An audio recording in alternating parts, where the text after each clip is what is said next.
Cancer આ શબ્દ સાંભળીને ઘણા બધા લોકો ગભરાઈ જતા હોય છે. સમાજમાં ઘણી બધી ગેરમાન્યતા હોય છે.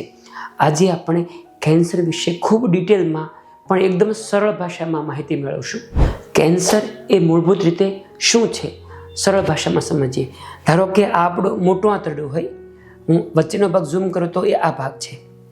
હવે આ એની દિવાલ હોય મોટા આંતરડાની.